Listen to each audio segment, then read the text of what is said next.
The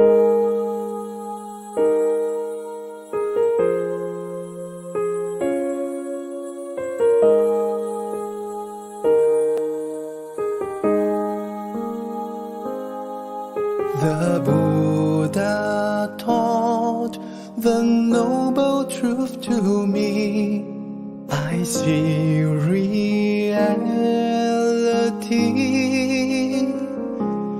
and with these truths in the Dhamma. Thank you for joining us. It's early in the morning, and I would like you all to wish each other in the comment box.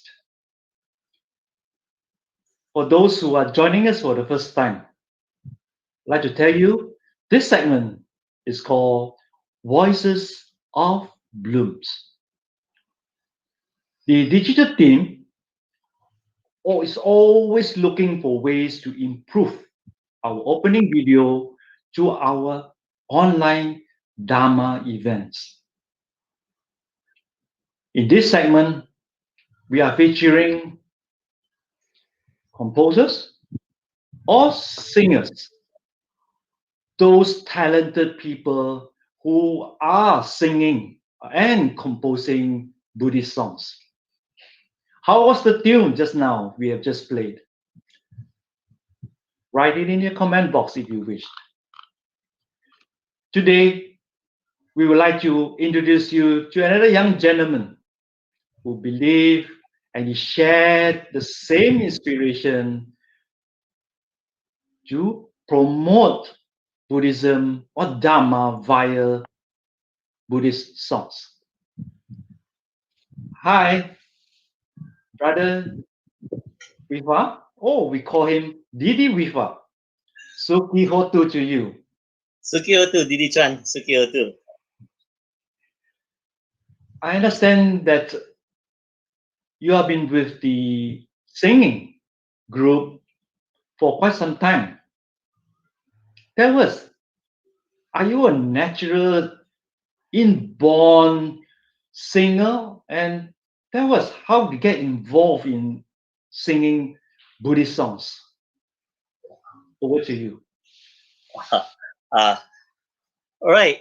Thank you, Didi Chan. First of all, thank you to SJBA, the digital team, for featuring this program and giving me an opportunity to do a sharing.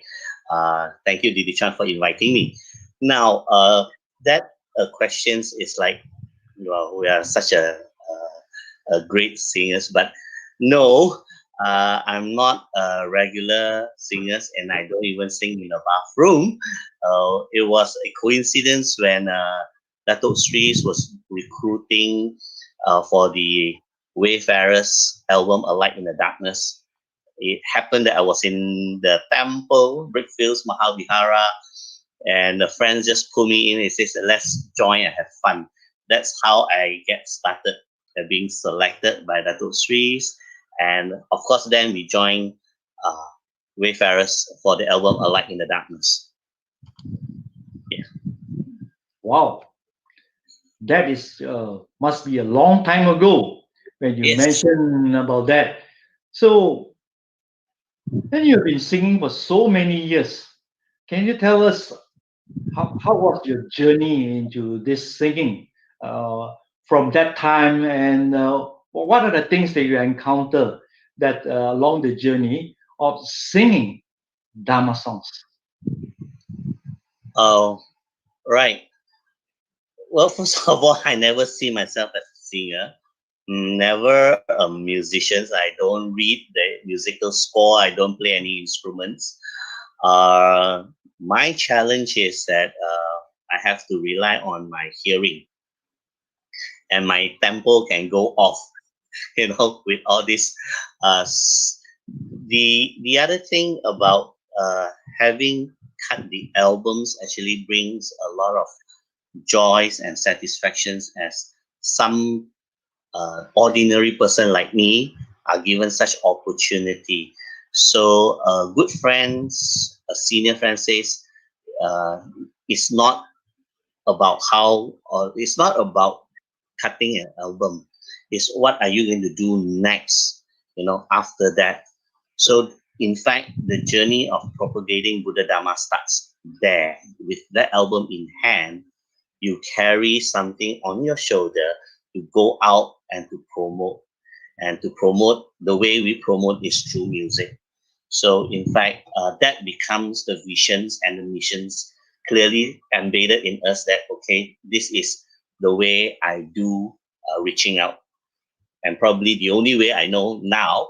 So that's how it becomes my mission uh, to continue. I never see myself as a singer or anything of such an entertainer, but more of a Dharma worker to spread Buddhism through music. Wow.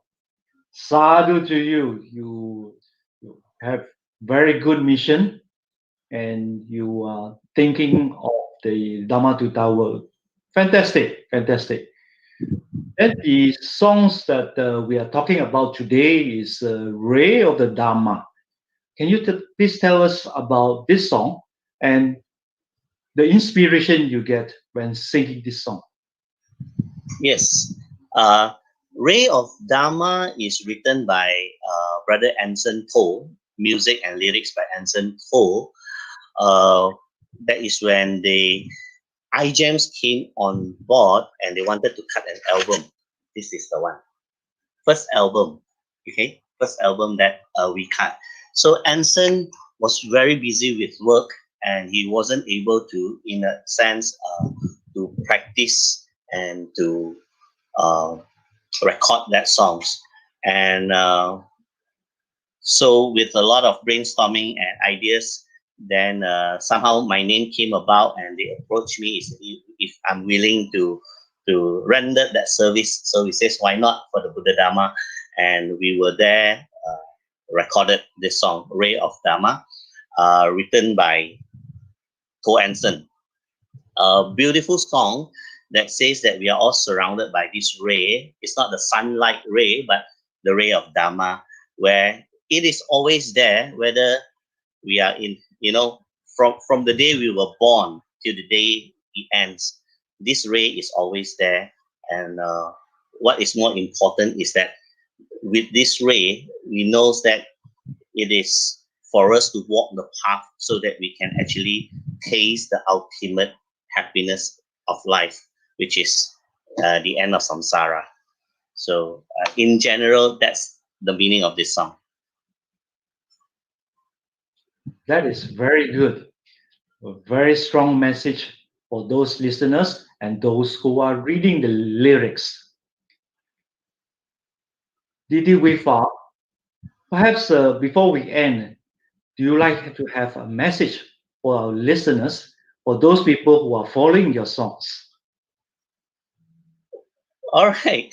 Of course, for one message I would like to give now is a wish is that everybody please stay healthy and safe despite, in this, especially the pandemic period.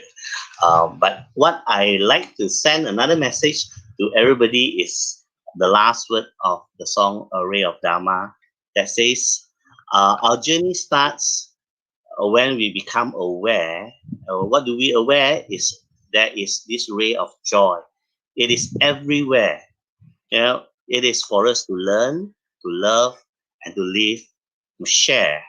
So it is for all the people we love to see, and it's for the peace we long to see. Sorry, and it is, of course, these are the things for you and me. So that's my message here. Thank you, Didi Chan. Thank you very much for the message to everyone, brothers and sisters. Today, we have heard from one of the singers of this song and many songs from the album. These songs are very meaningful and they are a way to attract especially the younger generation. I will say is that take full advantage, make use of these songs, especially if your society are running the Sunday Dhamma school. It will be very useful.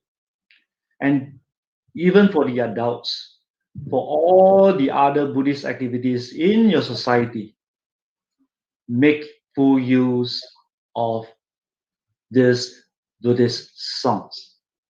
They are available as shown in the slides, and or you can go into the websites or the Facebook of iGEMS. You can get information from there, or you can buy it from Spotify or get a CD. And with that, we have ended our session on Voices of Blooms. See you again. Sadhu, sadhu, sadhu. Thank you very much again to Didi Wifa. Keep up the good work. Goodbye.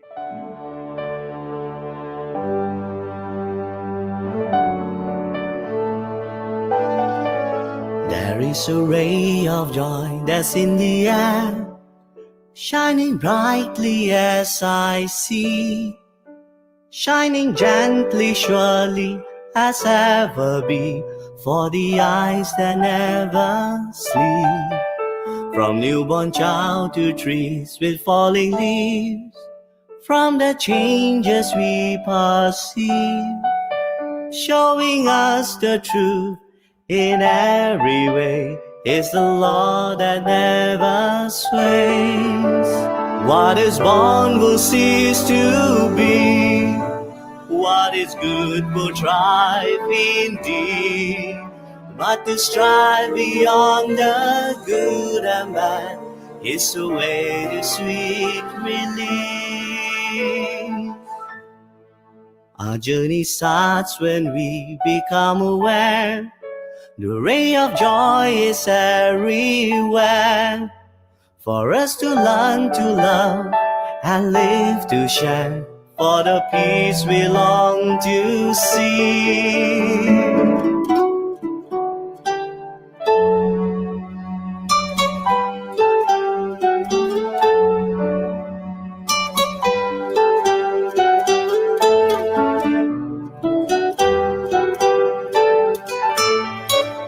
What is born will cease to be, what is good will thrive indeed.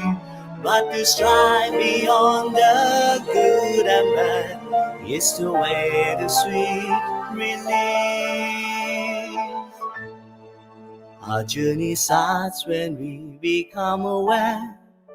The ray of joy is everywhere, for us to learn to love and live to share, for the peace we long to see in you and me. For the peace we long to see in you and me.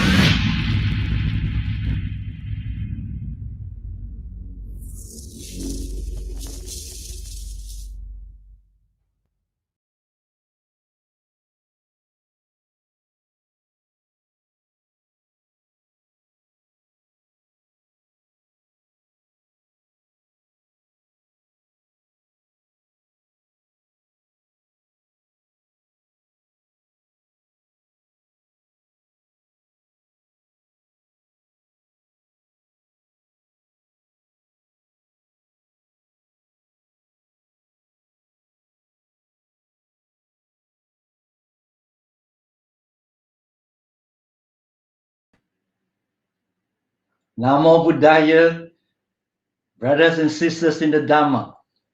A very good morning to all of you. Nice to see you again on another day of Sunday Facebook Live. So those of you who had wished everyone in the comment box, sadhu to you, well done. And for those who have not done it, you can do it now. It is good to be on time so that you will not miss out anything. So that you have clarity of the audio and visual, please check your Wi-Fi reception. And if you encounter problem with your poor audio or visual, it is maybe due to your poor Wi-Fi reception.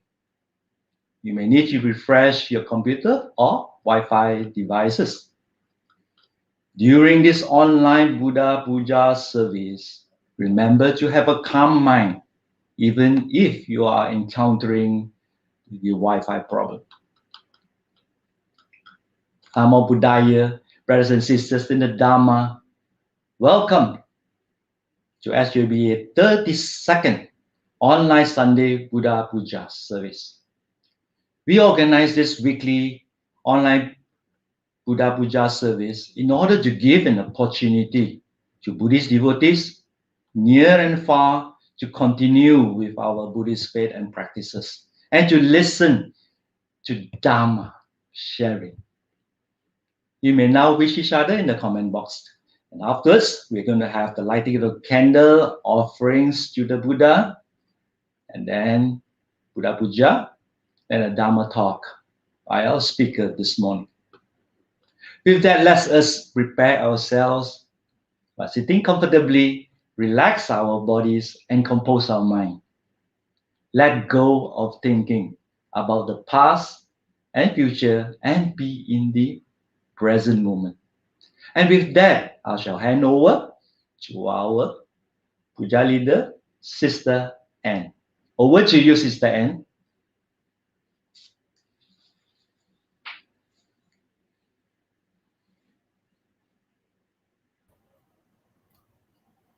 Thank you, Brother Chuan.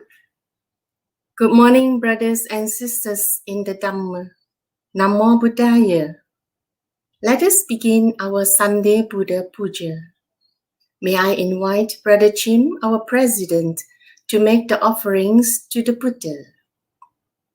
Brothers and sisters, if you have prepared the offerings, you may light your candles and make your offerings to the Buddha too. To the other devotees, let us place our palms together in Anjali and have a calm mind. Namo tassa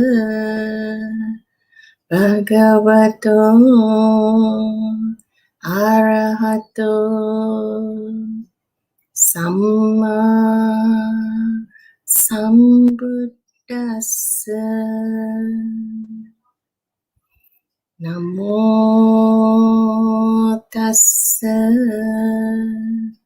bhagavato arahato samma sambuddhassa. Namo tassa. Brothers and sisters in the Dhamma, let us pay homage to the Triple Gem. Buddhang pujemi, Dhammang pujemi, Sanghang pujemi.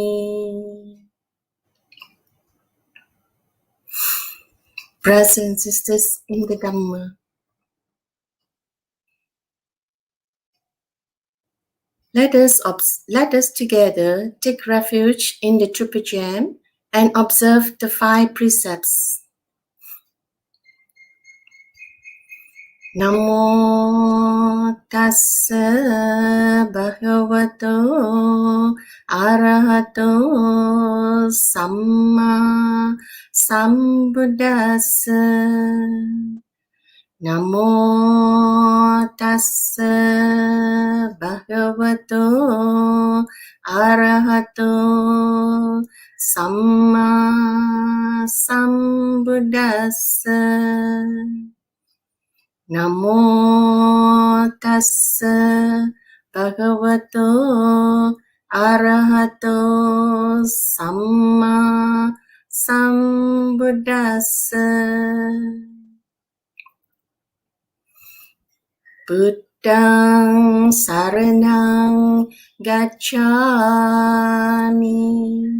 Dhammang saranang gacchami.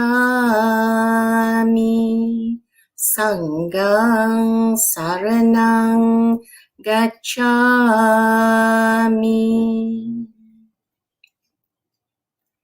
Dutiyampi buddhang saranang gacchami. Dutiyampi dhammang saranang gacchami.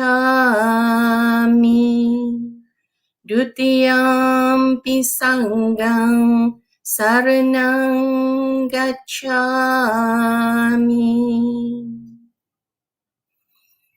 Tatiyampi buddhang saranang gacchami. Tatiyampi dhammang saranang gacchami. Tatiyampi sanghang saranang gacchami.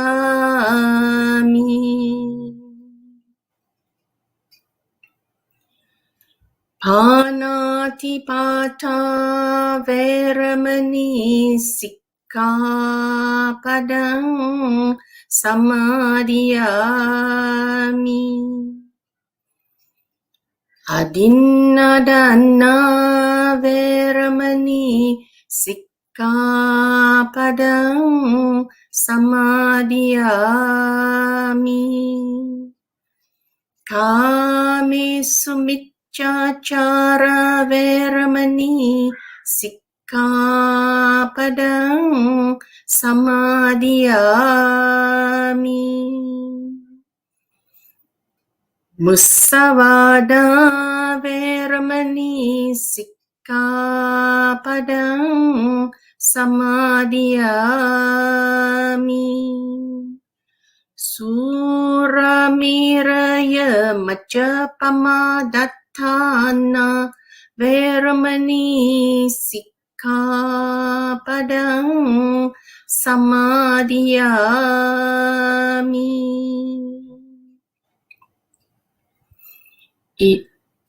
Sadhu, sadhu, sadhu.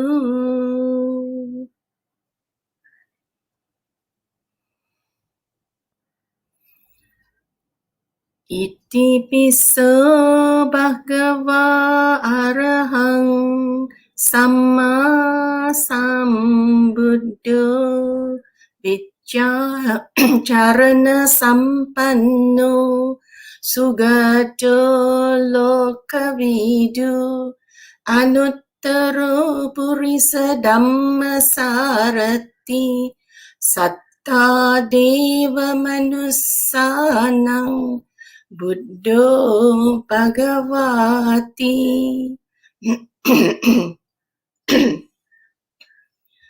Swakato Bhagavata Dhammo Sanditiko Akaliko Ehi Passiko Oppanayiko Pacchatang Veditabbu Vinyuhiti. Supatipanno bhagavato savaka sangho. Ujupatipanno bhagavato savaka sangho. Nayapatipanno bhagavato savaka sangho.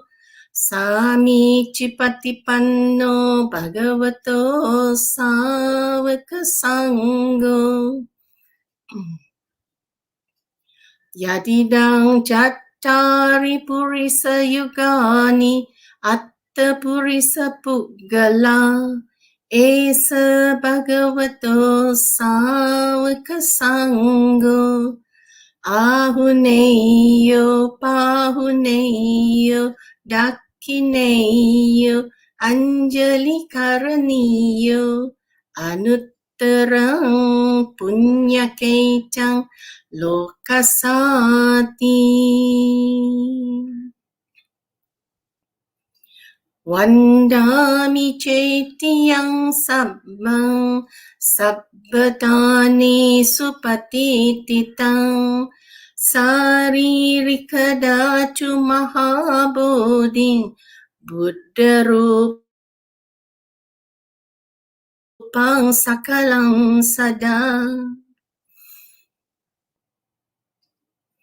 Yasamule Nisinova Sabbari Vijayang Aka Pato Sabbanyutang Satta Vande Tang Bodhipadapang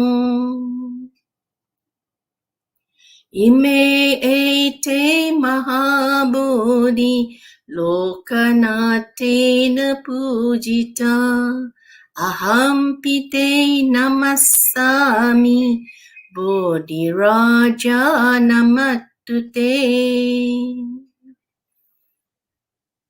Ganasara Paditena Dipena Tamadansina Tilokadipang Sambuddhang Pujayami Tamonudang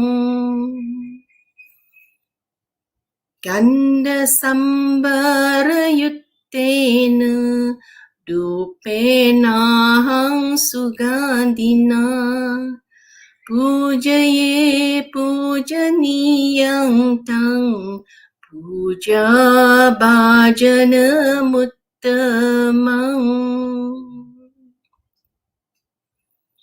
Vannaganda Gunopetang Etang Kusuma Santating Pujayami Munindassa Siripada Sararuhe Pujemi Buddhang Kusumena Nena Punyena Metena Chahotu Mokkang Pupang Milayati Yata Idang Me Kayu Tatayati Vinasabhavang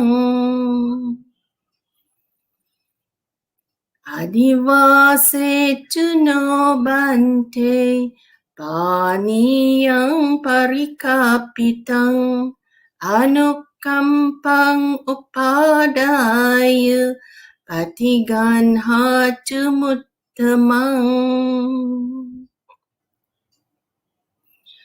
Kayena vacha cittena Pamadena maya katang Acayang kamame bante Buripanya tathagata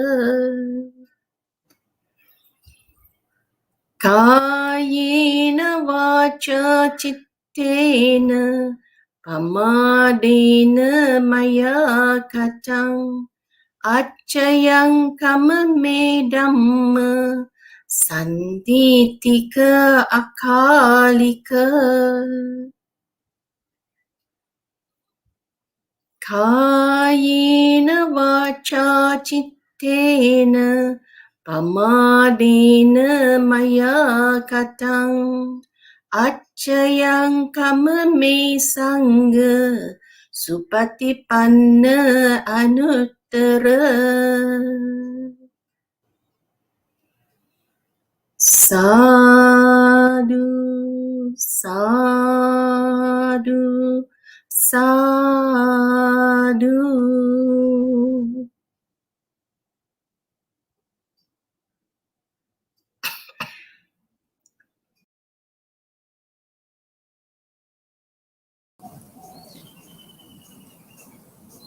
Namo Buddhaya, brothers and sisters in the Dhamma. We are very pleased this morning to have Brother Siang Chye to give us a Dhamma talk on essentials of social harmony, Metta. I think all of us know Brother Siang very well, but still, please let me do a bit of an introduction. Brother Siang began his former Buddhist education as a student of the Buddhist Institute Sandal Dhamma School in Brickfield. Among his early teachers were the late Venerable K. Dhammananda and Venerable Gunaratana. He joined the Buddhist Missionary Society youth session at the BME after completing his tertiary studies and served as the vice chairman and then with chairman.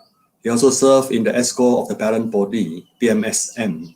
Brother Siang was also a former ESCO member of Subang Jaya Buddhist Association, heading the Dhamma subcommittee, and was later appointed as a lay advisor of SJBA.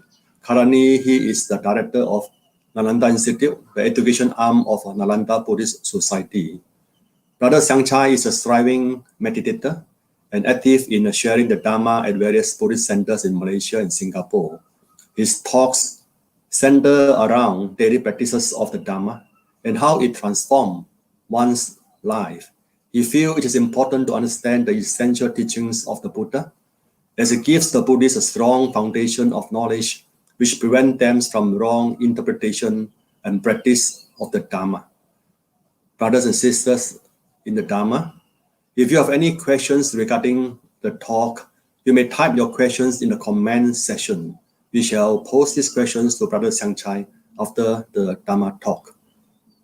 And now we are very pleased to invite Brother Tan Siang to deliver the Dhamma talk, Essentials of Social Harmony, Metta. Brother Siang. Sadhu, sadhu, sadhu. Sadhu, sadhu. Thank you, Brother Chim.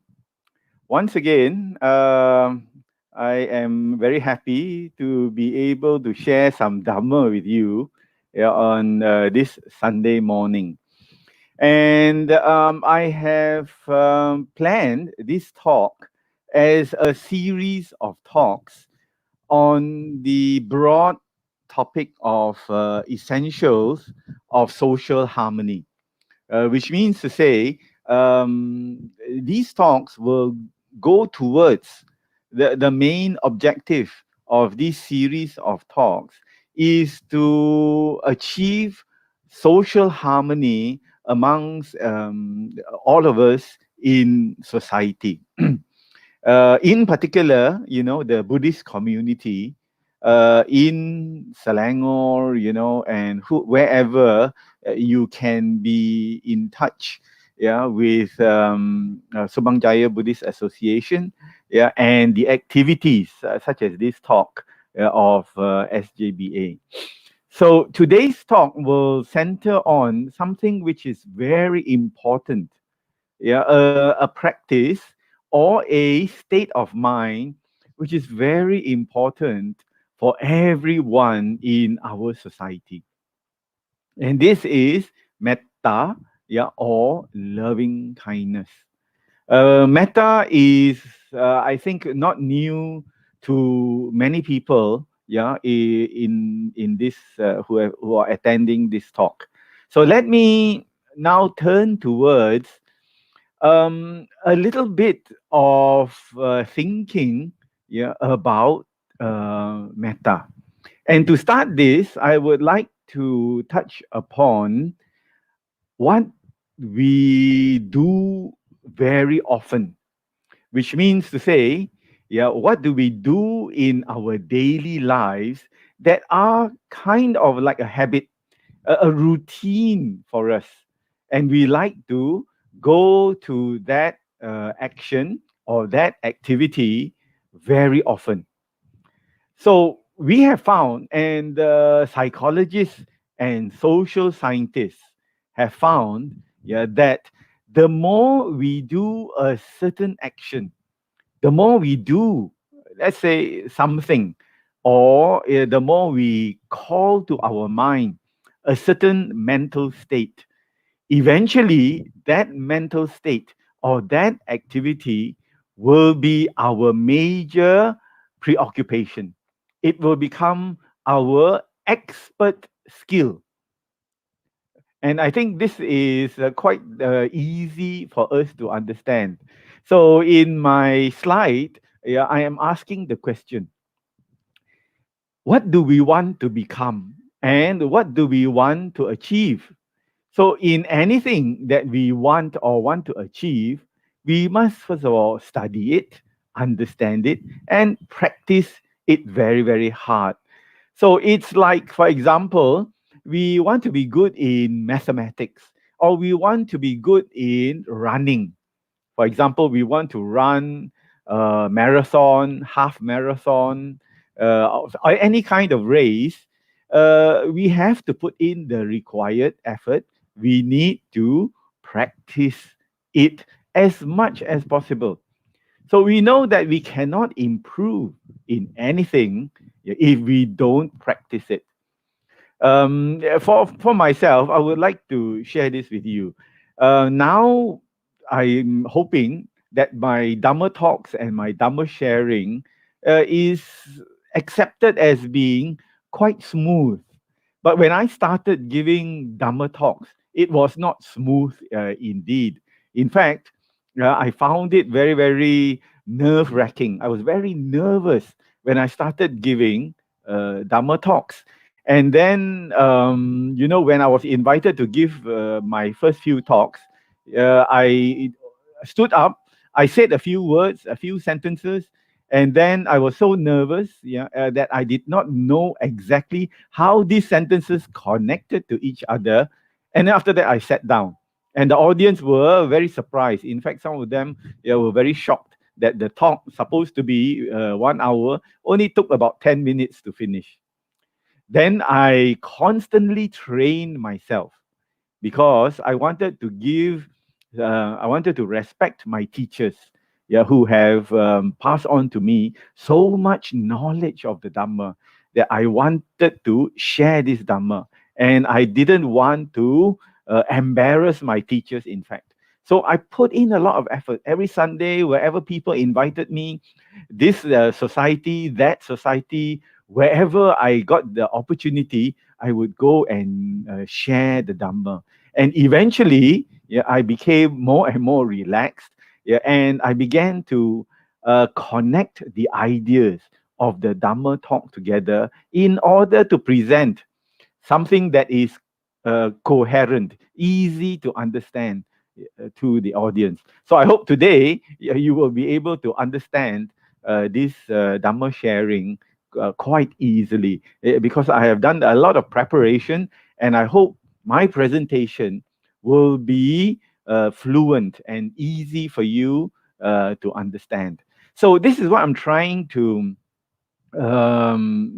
illustrate, that whatever we do, the more we do it, the better we are going to get. So in today's world, it is easy to see that many people are practicing dissatisfaction. They are practicing impatience. They are practicing greed and anger. For example, in the a few days ago, we saw in the United States of America, there was a huge mob. There was a crowd of very angry people.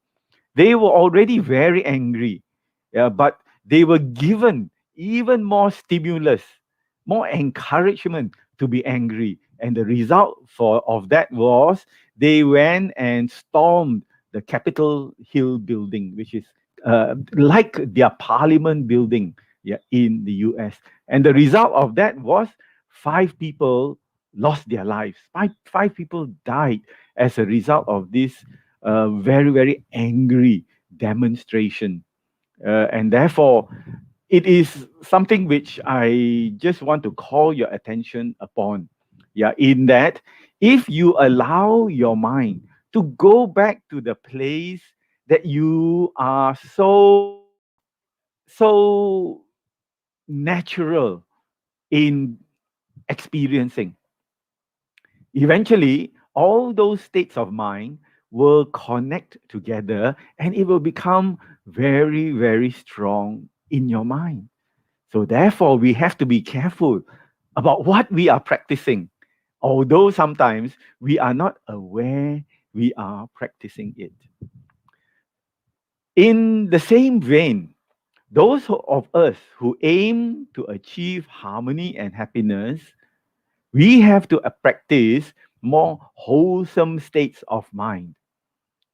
Without doubt, metta or loving kindness is one of those wholesome states and enables us to achieve harmony, happiness, and peace of mind easily within ourselves, which can radiate outside even further to other members of our community, particularly, also our family, our friends, our relatives. They will be able to sense the happiness, the loving kindness, yeah, that is emanating or coming out, yeah, from us.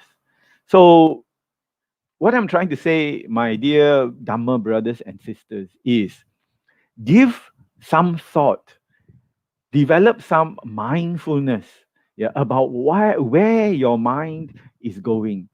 True, we have problems in our life and we can try our best to solve those problems, but don't let our mind go to those states that will slowly, eventually, with more encouragement, more firewood being put into the fire of that state of mind, it eventually goes out of control.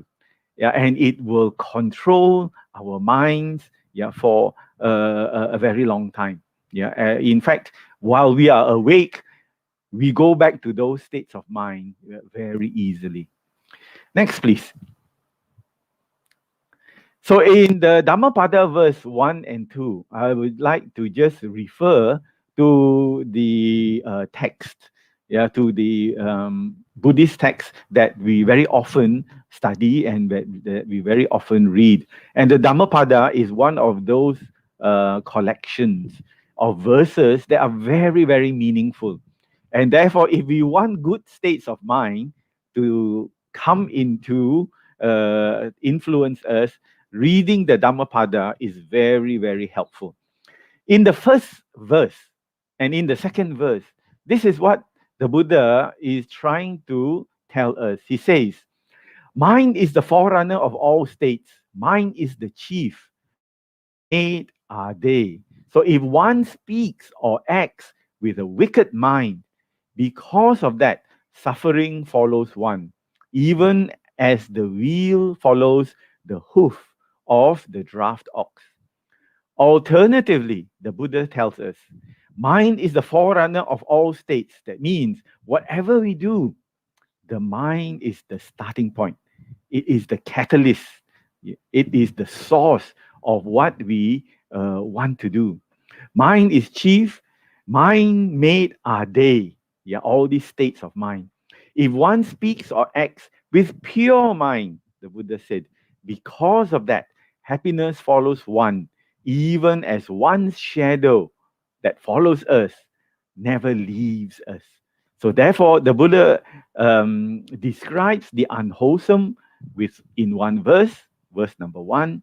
He describes the wholesome in another verse, which is verse number 2. And this reminds us to be constantly aware of the type of thoughts, wholesome or unwholesome, yeah, that goes through our mind. The mental states, yeah, these can be described as emotions. The mental states that our mind constantly hangs on to. We must be aware of it. Sometimes during the pandemic, which has befallen us and has followed us even from the last year into this new year. And from all the accounts that I've seen, it is not getting any better. In fact, in the state of Selangor, we are getting hundreds of new cases every day. So people have become very fearful, very scared of what happens during the pandemic. And so, because of their anxiety, yeah, they will go into very unwholesome states of mind. True, we are having a pandemic happening, yeah, in our environment, but we don't have to be controlled by the fear of that pandemic. In fact, some people have lost their jobs and they are in a very, very hard situation. Yeah, but and if they keep on worrying about it instead of doing something about it positive, the minds will go into depression. And then that depression will lead to very, shall we say, drastic actions. That is, many people have resorted to committing suicide. So we have to see that such things, yeah, such actions come from our mind. Yeah, and therefore, we have to be aware of it happening yeah, day to day, moment to moment in our mind. So, what I'm trying to say is, as in the verse number 2 of the Dhammapada, let us go to those places which are wholesome, which are bright, yeah, and can make our minds very, very happy and positive towards the people around us. Next, please. So, metta. What exactly is this metta? We've heard a lot about metta, yeah, and the other word that is derived from this mind state of metta is mitta. Mitta means friend, and so from metta, which is loving kindness, you get this word mitta. Yeah, and mitta is a person with metta. And we have this term in when we study the Buddhism, kalyana mitta means a very good friend, a very good spiritual friend, actually. So kalyana mitta is the person who actually looks out for us and will introduce us to all the good things that we can do, the spiritual things, the religious things, the positive and beneficial things.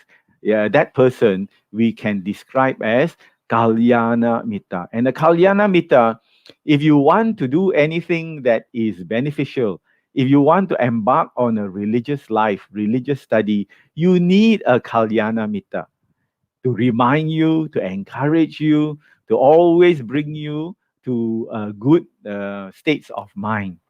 So try to find a Kalyana Mitta. Yeah, if you are really committed to walking the path of the Dhamma, the Noble Eightfold Path, you need to have one or two or as many friends as possible so that you can encourage each other, yeah, to do this kind of activity and to bring your life to be more in line with the Buddha's teachings. So here, when we take a look at metta, it's a very simple word. It's not a bombastic word.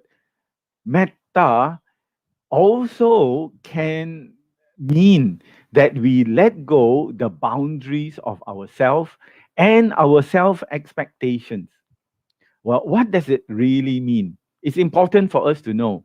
When we are so engaged, when we always bring our mind to the self, we become selfish.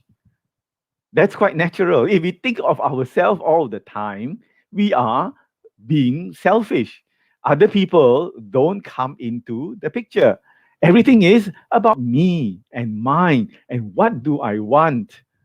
I don't care about what other people want. I don't care about what other people yeah, want in order to make themselves happy.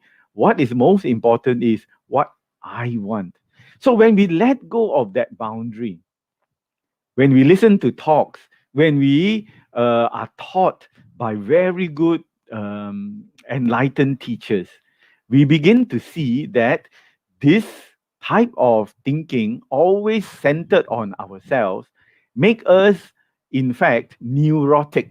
This is the word, yeah, in Western psychology. It's a neurotic way of thinking that we are always centering our thoughts, our actions, our plans, always around us.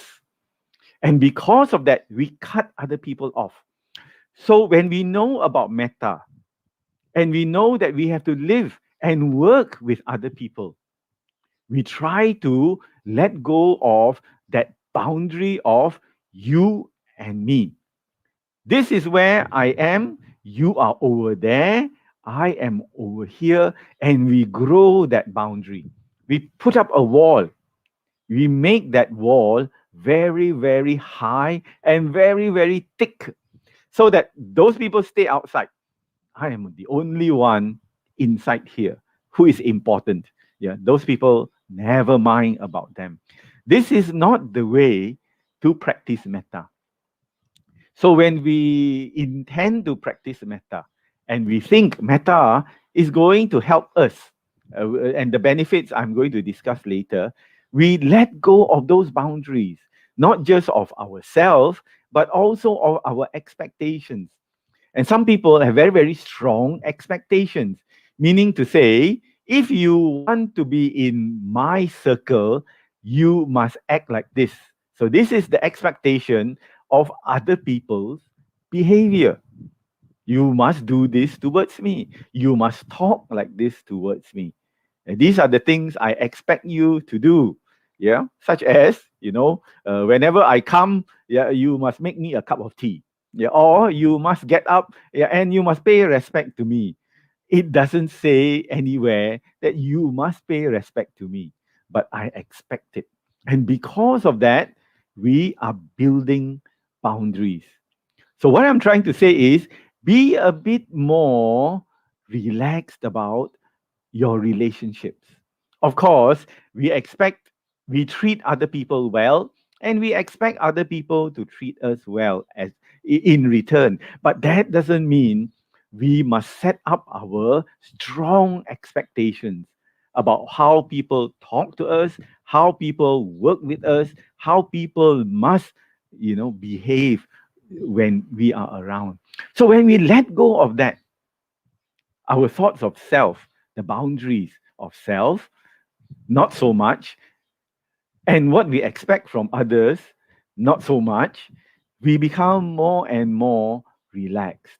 Yeah, we in fact reach out to other people.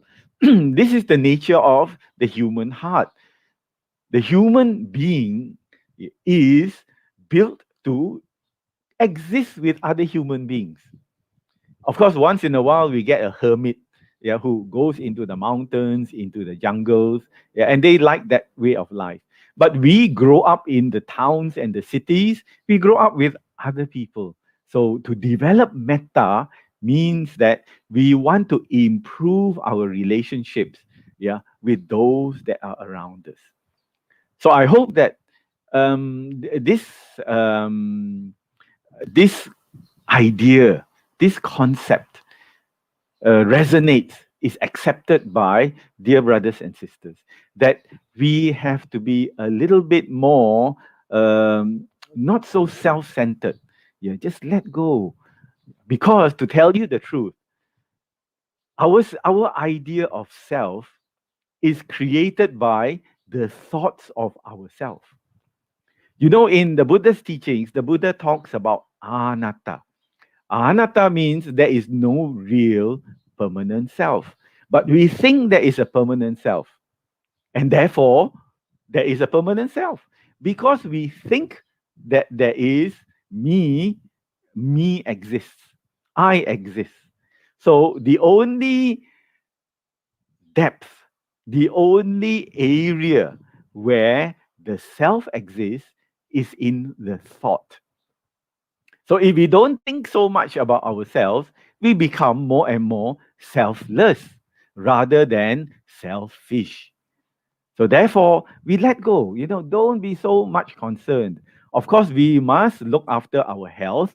We must look after our well-being, but we must not be so neurotic.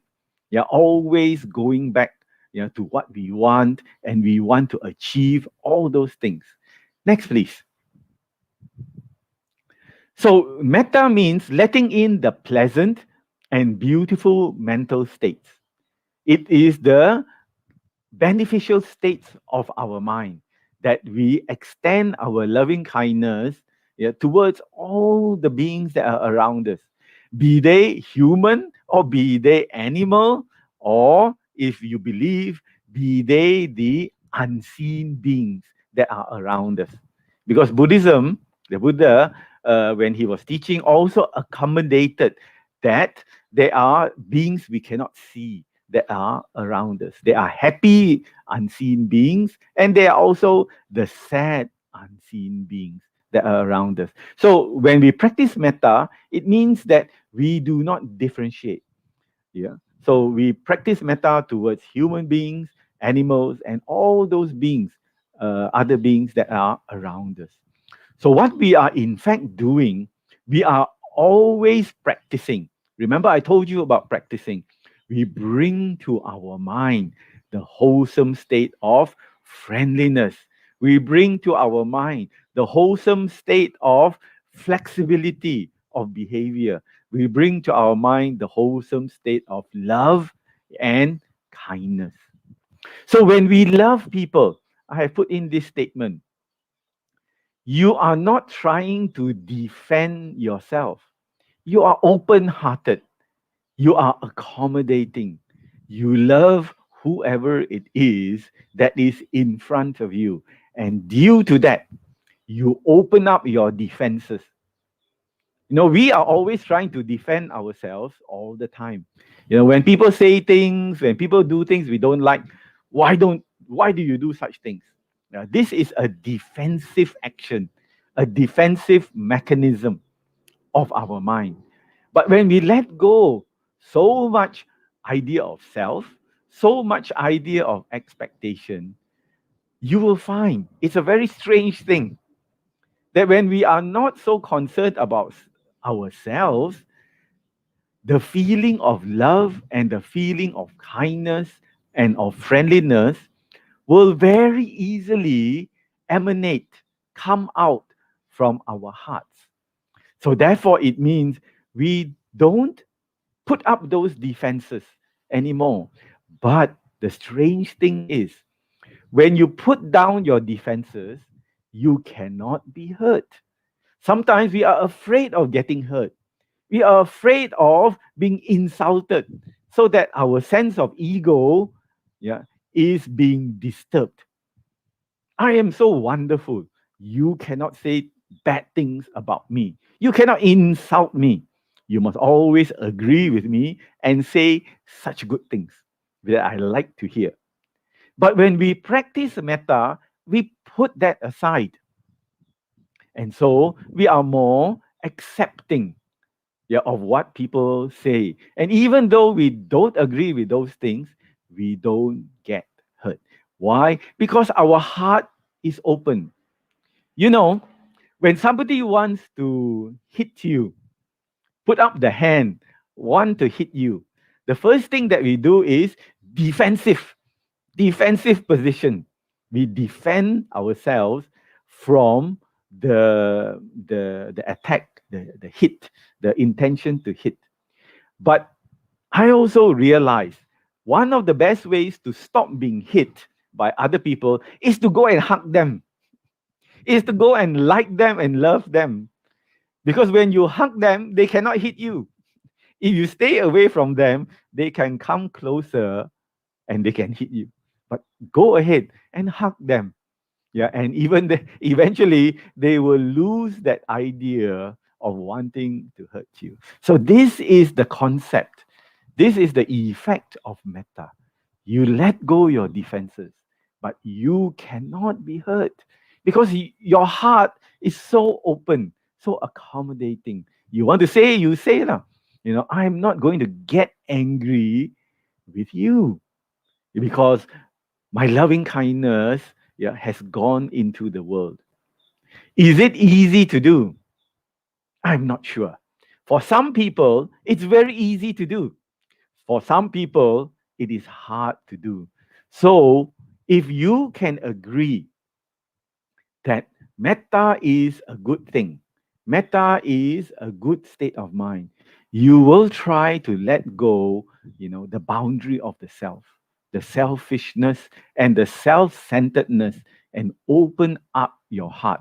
And with the opening up of the heart, metta, love and kindness and friendliness and softness will also go into the environment around you.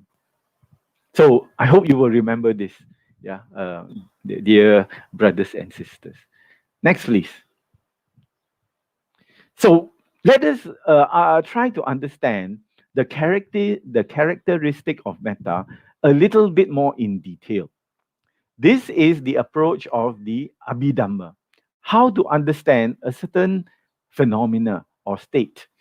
The characteristic of metta, meaning this is the flavor of metta, the taste of metta, is to promote well-being, is to hope that everybody around you are well and happy, yeah, and comfortable and safe. This is the characteristic. So if you want to radiate metta, experience metta, you must have these kind of thoughts that everybody is well and happy. They are enjoying well-being. Yeah, there is nothing disturbing their mind or their body. The function of metta is to prefer well-being. Prefer it to what? Prefer it to anger. Prefer it to frustration. Prefer it to pushing other people away. You are not my friend because you don't agree with me. That is not the function of metta. The function of metta is prefer well-being of ourselves and the well-being of other people. Let us all be well and happy.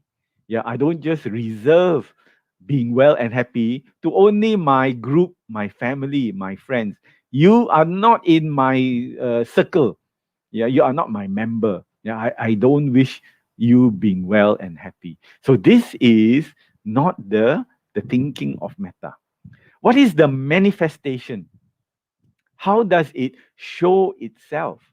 The manifestation of metta is that there is no more aversion. Aversion is the state of mind that pushes people away. I don't like you. I don't like it. Yeah, I don't like what you are doing. This is called aversion. And this aversion has an effect on our mind and also our body. Scientists have found that when we have aversion, when we are angry or irritated, there are substances that are released by our body into our bloodstream. Yeah, that doesn't do us any good. Yeah, that doesn't benefit us. In fact, it disturbs the functioning of the body.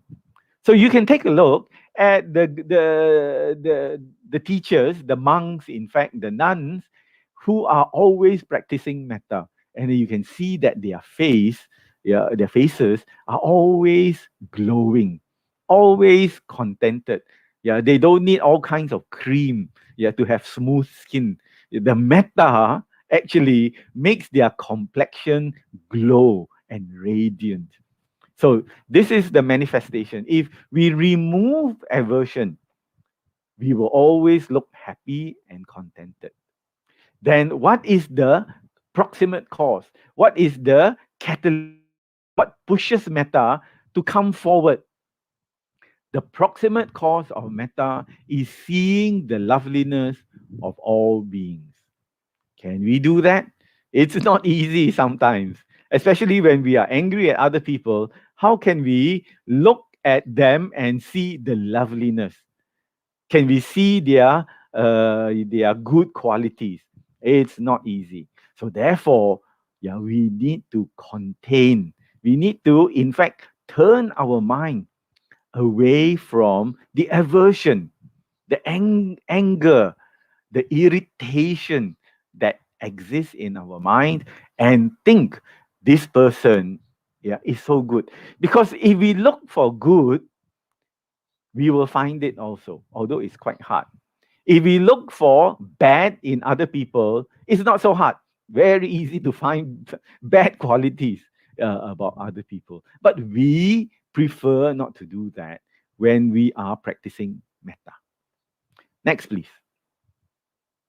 So let me share with you some research that I found, I came across, and very, very interesting indeed, from Western scientists.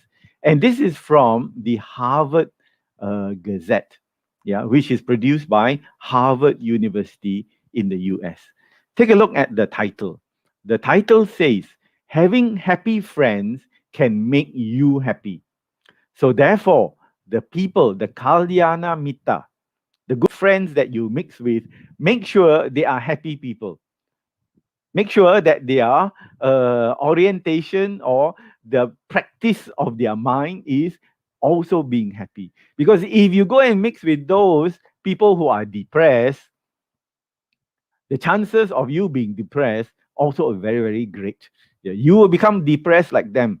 Because when you keep talking and reflecting and concentrating on the difficulties and the bad things that are happening, you will become an expert in uh, recognizing bad things in people and in situations.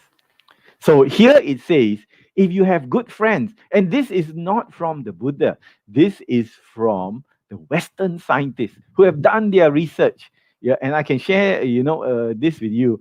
Here it says in the smaller line, but having lots of friends won't unless they are happy. So what it means is, if you have friends, make sure that those friends are happy friends.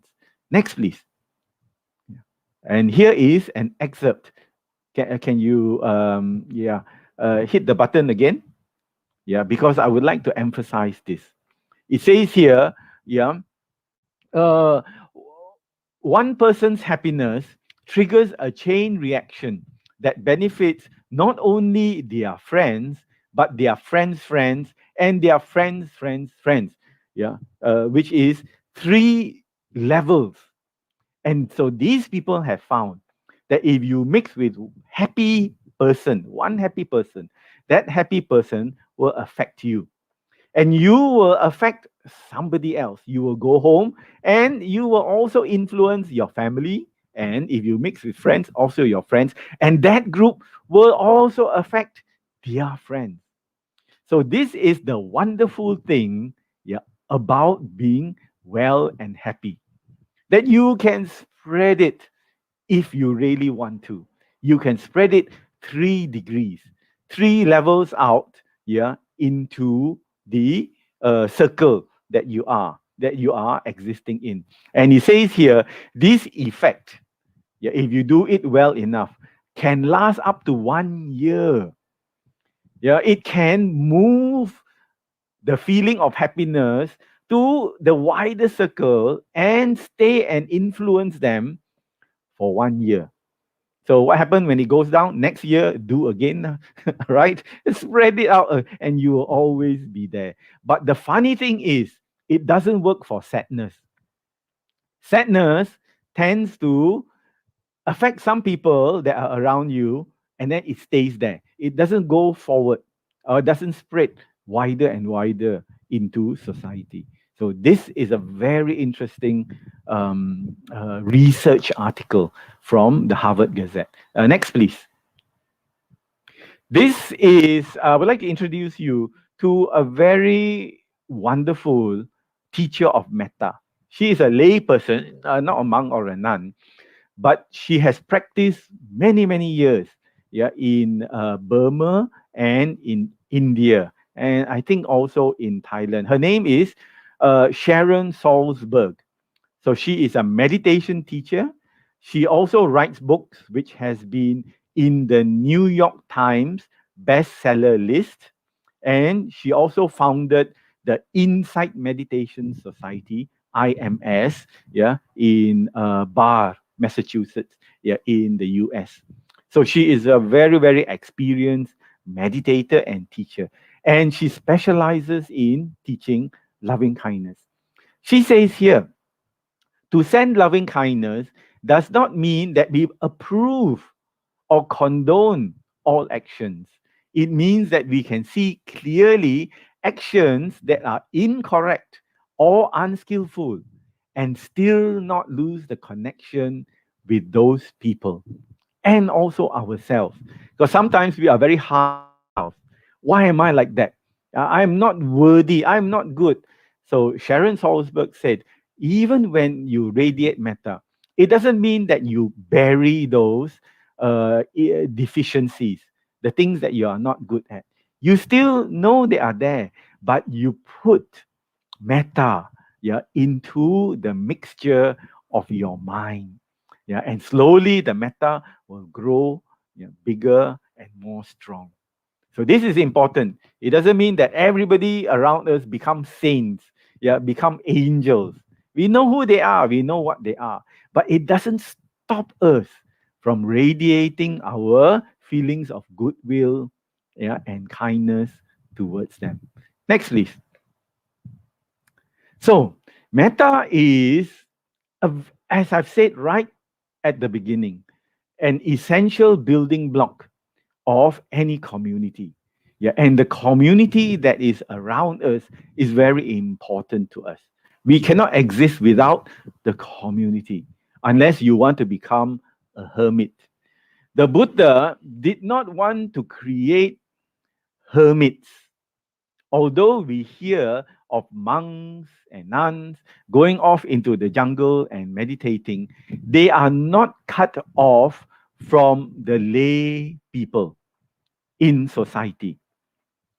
The Buddha, in the rules of the monastics, said, there is no monk who is fully ordained that can cook for themselves and eat that food.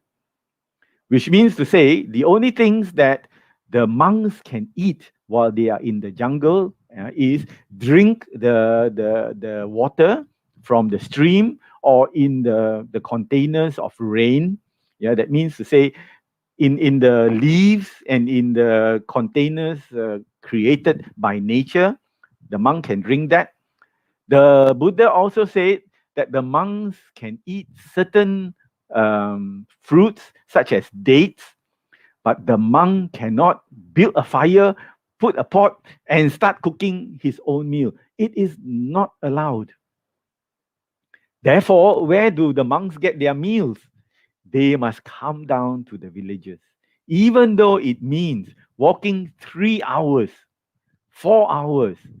Yeah, it means that they have to walk all that distance to go to the villages and get their meals, their daily meals from the devotees in that village.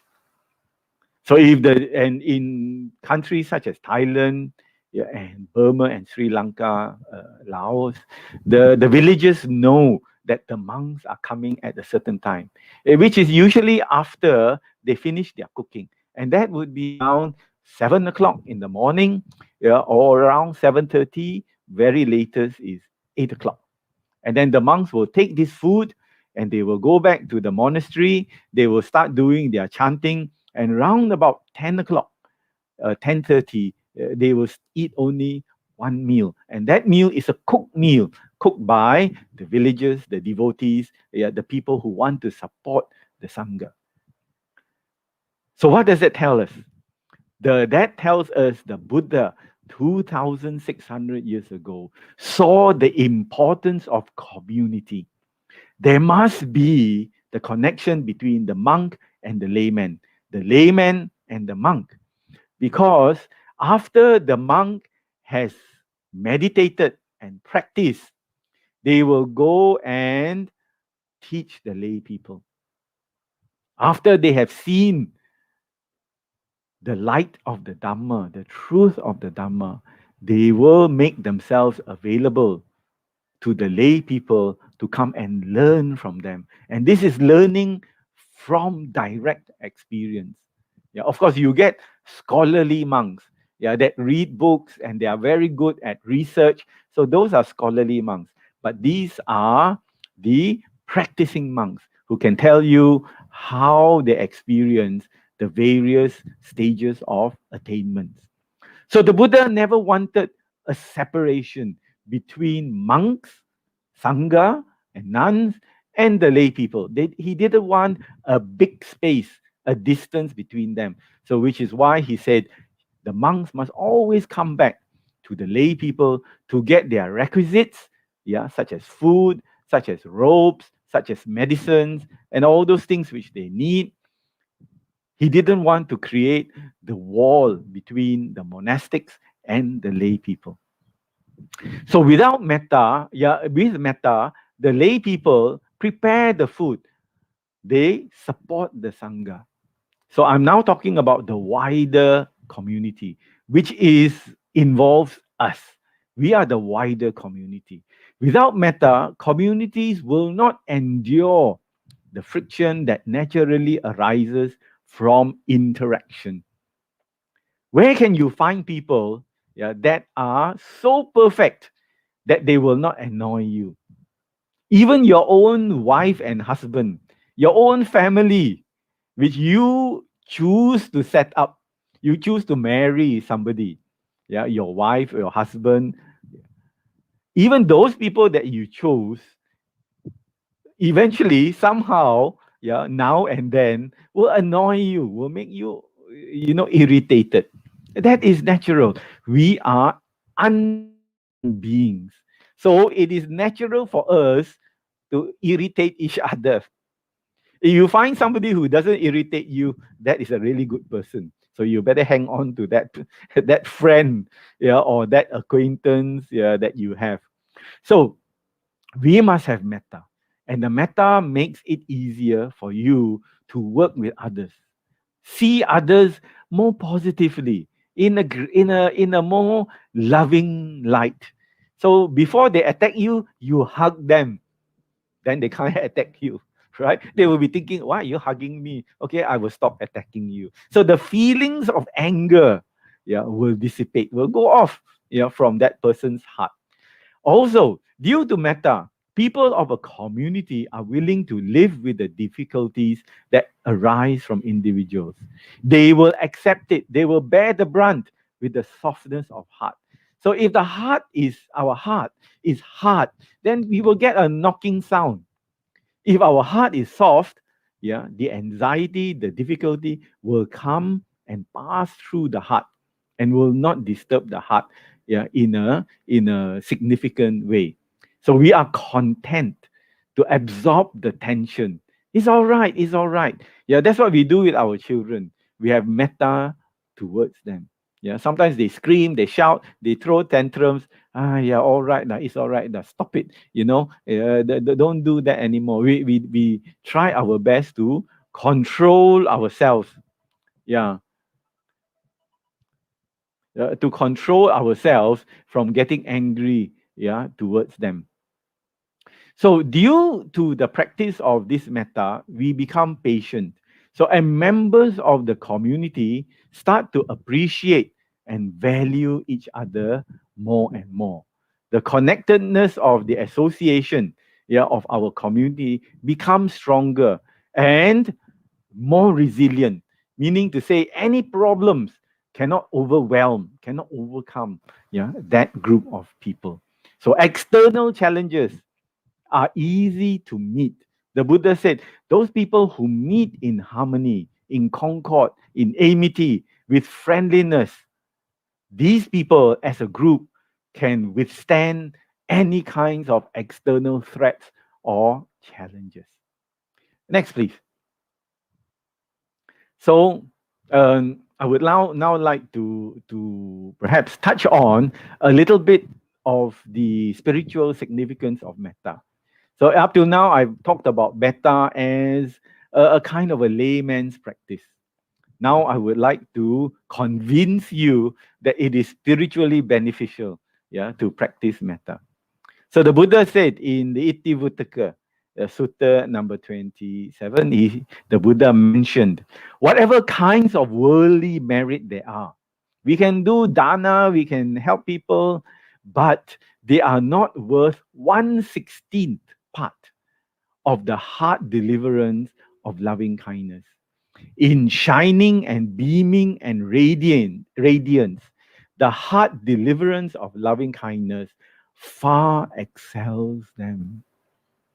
So there might be people who are very content to do dana, yeah, to want to offer things, to the monks and the nuns, and to make their lives comfortable.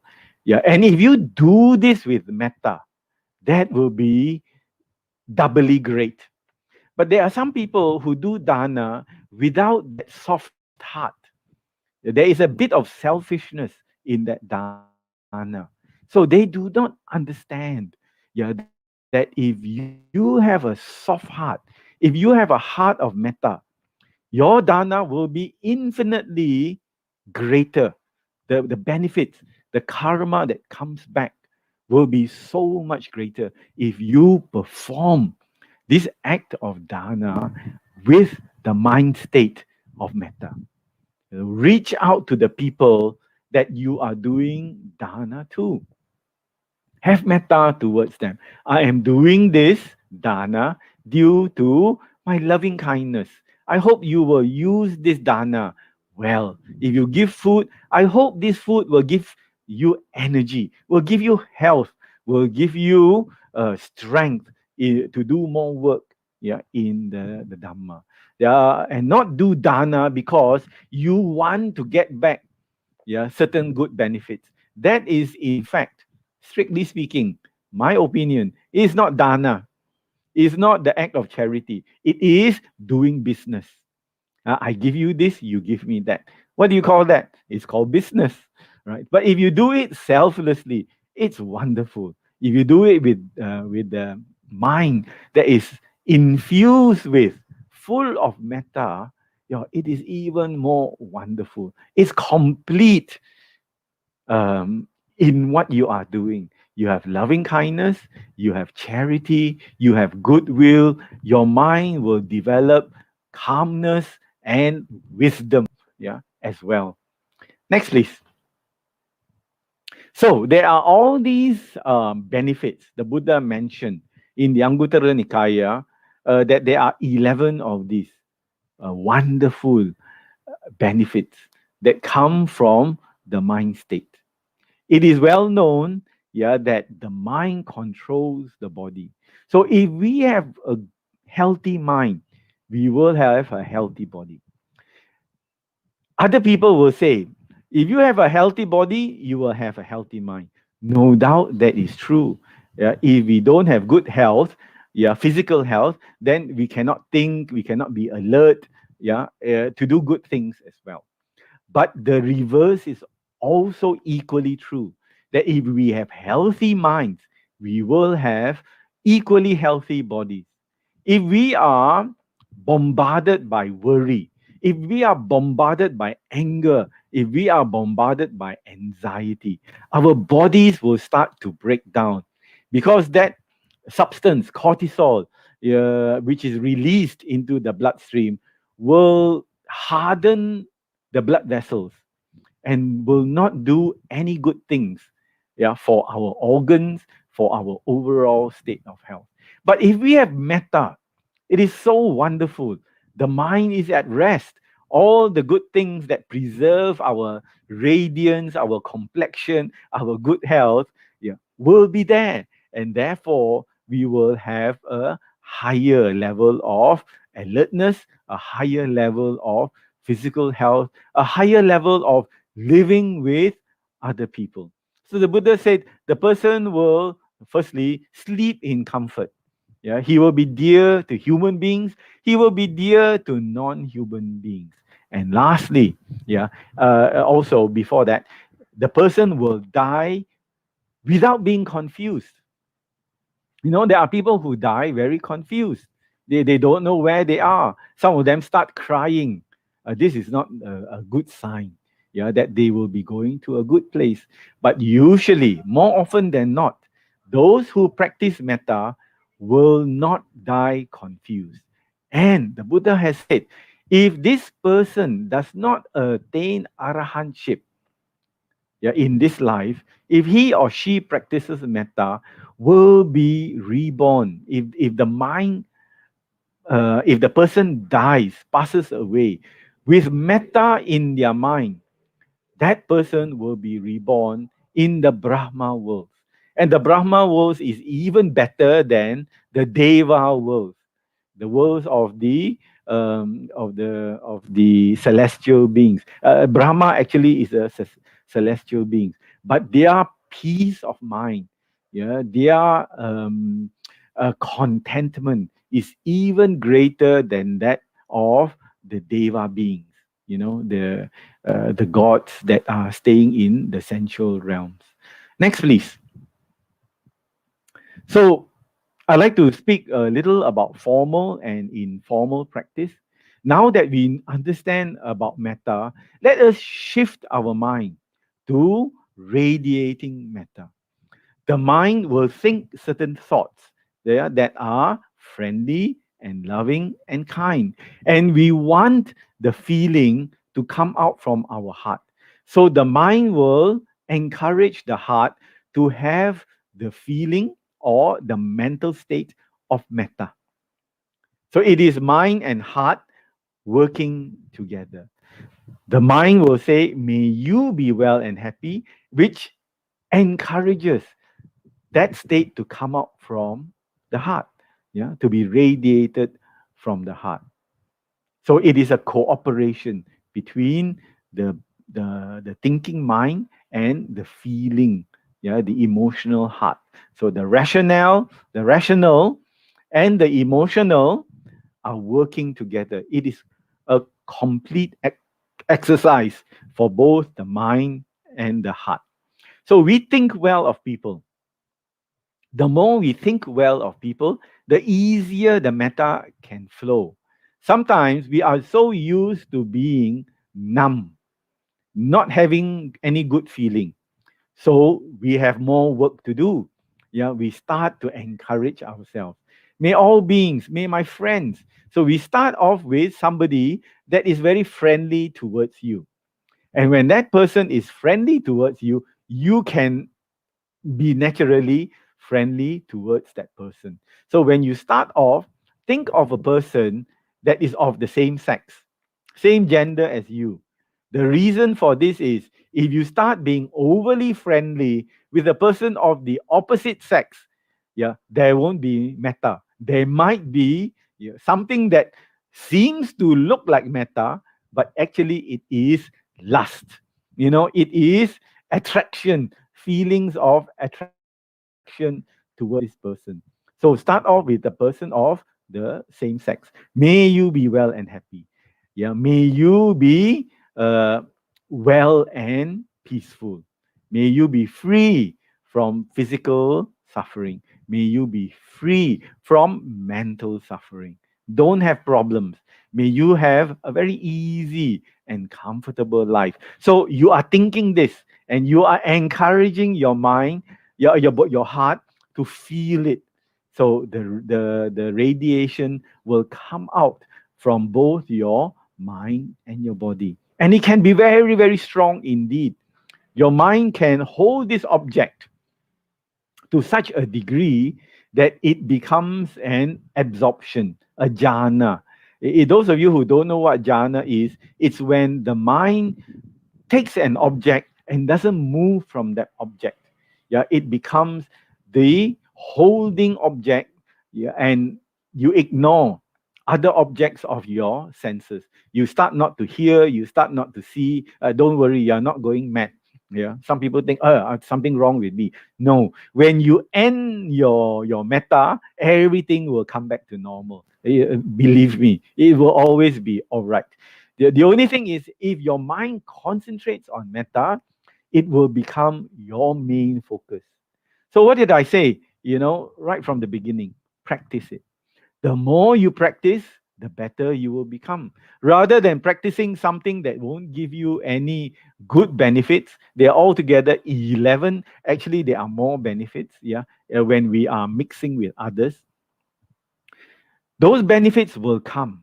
And then we will see that our minds, yeah, are becoming more and more friendly, more and more contented, and more peaceful. And that is a great benefit to have, because these days to have peaceful mind is not easy. Look at all the problems that are happening around us. But we can go back to that peaceful state, that contented and very, very happy state if we practice this metta. So we practice it formally. We can sit and radiate the metta formally. There are a lot of advice, yeah, on YouTube, on the internet. There are also books on this. We also do at SJBA, when this pandemic is over, we do meet to practice the metta meditation. Informal practice means that wherever you are, you keep hold of this object. You keep hold of your metta towards other people. And you can see your perception of life changes. Where you used to be cold, now you become more loving. And people will also love you. You can see the animal will start to like you. Other people will like you very, very much indeed.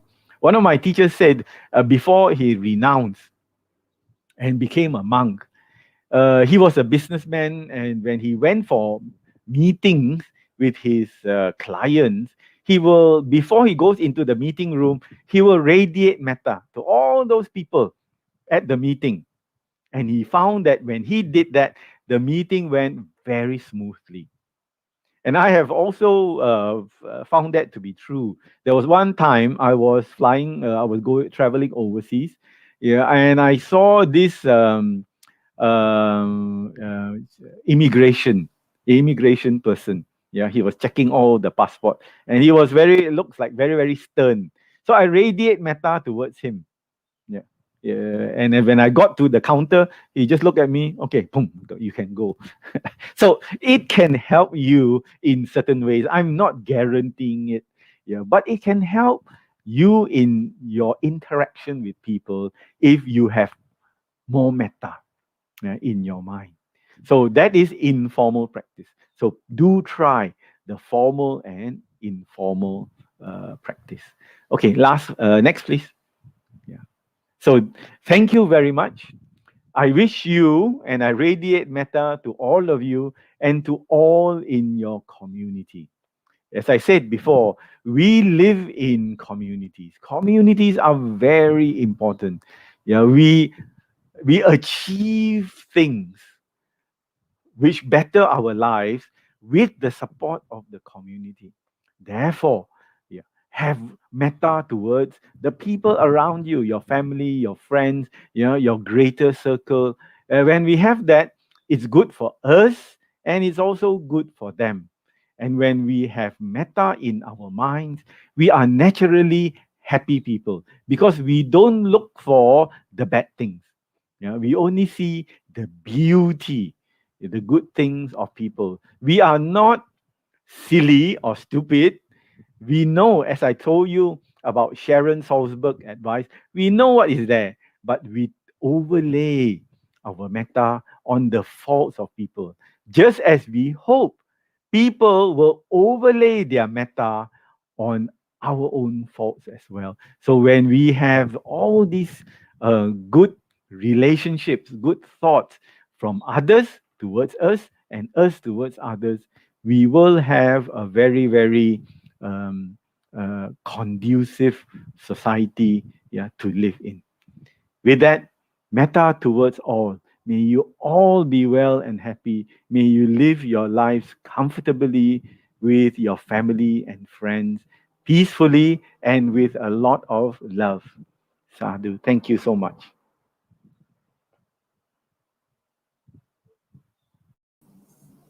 Sadhu, sadhu, sadhu. Thank you so much, Brother Siang Chye, for this very interesting and profound and educational Dhamma talk this morning on metta, how metta can lead to social harmony. We shall now proceed with the Q&A session. Let's see whether there's any questions from the devotees. Any questions, Brother Chuan?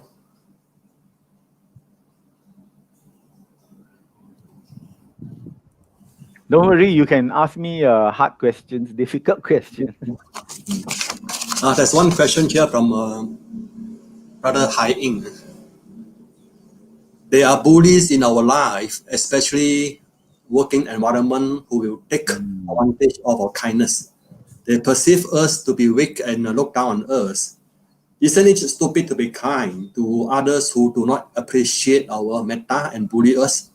As Dhamma practitioner, we are not encouraged to fight back or be aggressive. How do we overcome such situation as our mind will develop anger and aversion towards such bullies or evil people? Mm. Right. Right. Thank you for your question. Yeah, this is actually quite interesting. Firstly, I would like to address this line. As Dhamma practitioners, we are not encouraged to fight back or be aggressive. That is true. Yeah, that is true. We are not encouraged to actually return the anger. And this is the purpose of this talk. The purpose of the talk is learning not to return the harsh feelings of another person. That doesn't mean you cannot stand up for yourself. This is what the Buddha did many times. Because when people found that the Buddha was becoming more popular and more famous, they came to, in fact, they came to confront and they came to attack the Buddha. And the Buddha just stood there. Yeah, sometimes he just sat there, and when the person finished their attacking, yeah, they used all kinds of foul words towards the Buddha because they were losing their followers. Some of these teachers, they were losing their followers to the Buddha because the Buddha's teachings was more acceptable, more convincing. The followers all went off and became monks under the Buddha. So they were very angry. No more support. Yeah, no disciples to listen to them. They came and attacked the Buddha. So the Buddha listened very carefully. Said to them, I do not accept what you are saying, without himself getting angry. So he then said to them, there was one time, yeah, when somebody really said the foul words towards them, towards the Buddha said, I do not accept this. Please, here you are, take back your foul words, your angry words, your harsh words.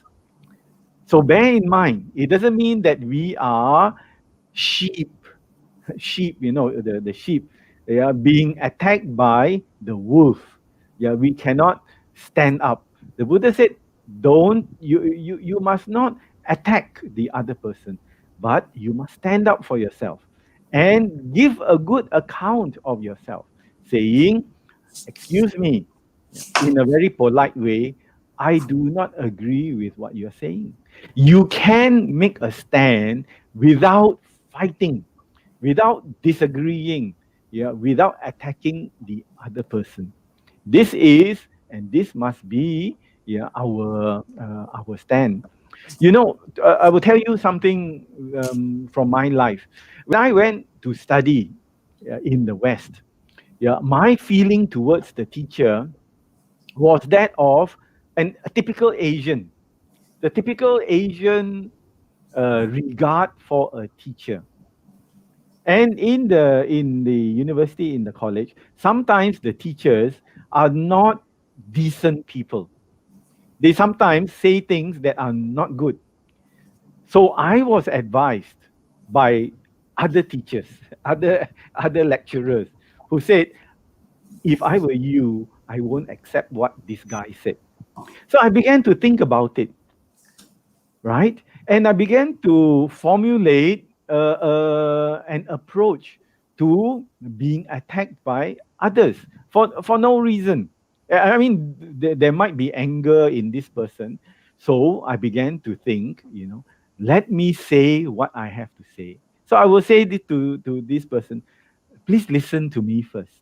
Or now you have said what you want to say, it is my turn to talk to you. And you have to do that in a very calm and collected way.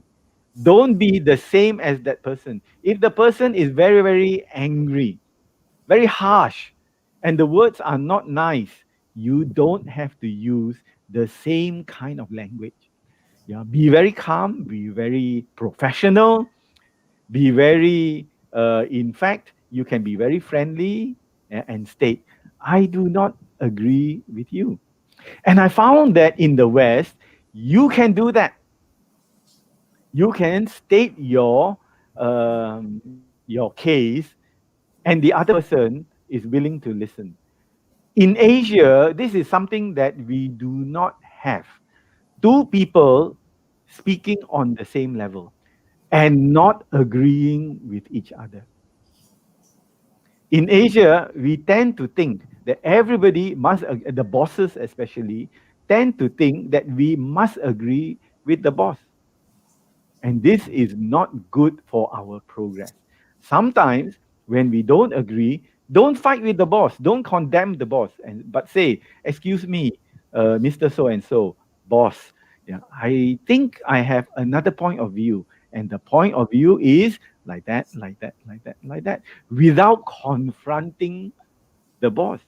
And after some time, the boss also appreciates you because you are there to be a senior staff, not to be a machai. Just carry out everything the boss wants you to carry out. Then you add value to your role. But as to bullies, I hope you will see something in what I'm trying to share with you. Yeah, in stating your case without getting angry at the other person. So if you stand up and you show you are not willing to be bullied, yeah, the other person after a while will rethink the relationship with you. I have found that in quite a number of cases. Yeah. In the beginning, you might be very nervous, but after a while, you get confidence.